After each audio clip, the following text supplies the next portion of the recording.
నమస్తే అండి.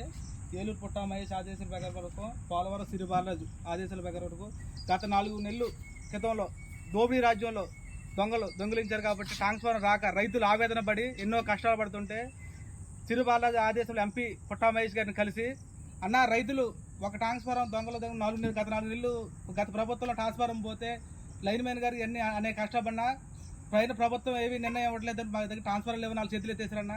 ఈరోజు ఎంపీ పుట్ట మహేష్ అధికారం రాగానే వచ్చి నెల 15 రోజులు అయింది, 2 నెలల జరగ రైతులే కష్టం వచ్చినా కానీ ఎంపీ పుట్ట మహేష్ గారి ఆఫీసు గేట్లు ఎప్పుడు తెరిసే ఉంటాయి.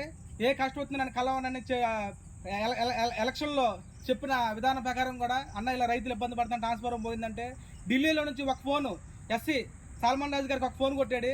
ఆయన ఈ జంగట్టు డీఈకి ఒక ఫోన్ కొట్టాడు. డీఈ లైన్మెన్గా కొడితే లైన్మెన్ 24 గంటల్లో ట్రాన్స్ఫార్మర్ తెచ్చి రైతులకి ట్రాన్స్ఫర్ నిలబెట్టాడు.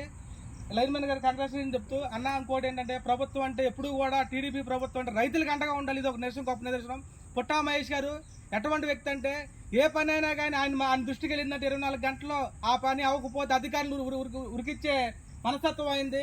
ఇది ఒక నిదర్శనం. ఇంతవరకు ఎంపీ మా గంట లోకల్లో కనపల్లా ఆఫీస్ ఎక్కడో కూడా తెలియదు, ఎన్ని కష్టాలు పడ్డారు రైతులు. కానీ ఈరోజు పుట్ట మహేష్ గారు ఏ కష్టం వచ్చిన ఆఫీస్కి వెళ్ళమని ఒక పిలుపు మేరకు వెళ్తే రైతే కాదు ఏ ఒక్కటైనా ఆయన నిమిషాల వరకు 24 గంటల సక్సెస్ చేస్తున్నాడు. ఆయనకు ధన్యవాదాలు తెలుపుకుంటూ చంద్రబాబు ఎన్డీఏ కూటమి కూడా ఇలాగే 2029లో రైతులకు అండగా ఉంటే మనం ఇంటికి తిరగవసరం లేదన్నా. రైతులే పలానా వ్యక్తి ఎంపీ గారు కానీ ఎమ్మెల్యే గారు కానీ మాకు కష్టాల్లో మమ్మల్ని ఆదుకోవడానికి గుర్తించుకుంటారు. నాయకులు కూడా అధికారులు కూడా వాళ్ళు కూడా సక్సెస్గా రైతులు మేము కష్టపడతాం, మా ప్రభుత్వం నుంచి ఎటువంటి ఆదేశం రావట్లేదు, మేము చేయలేకపోయాను కథలు అన్నారు.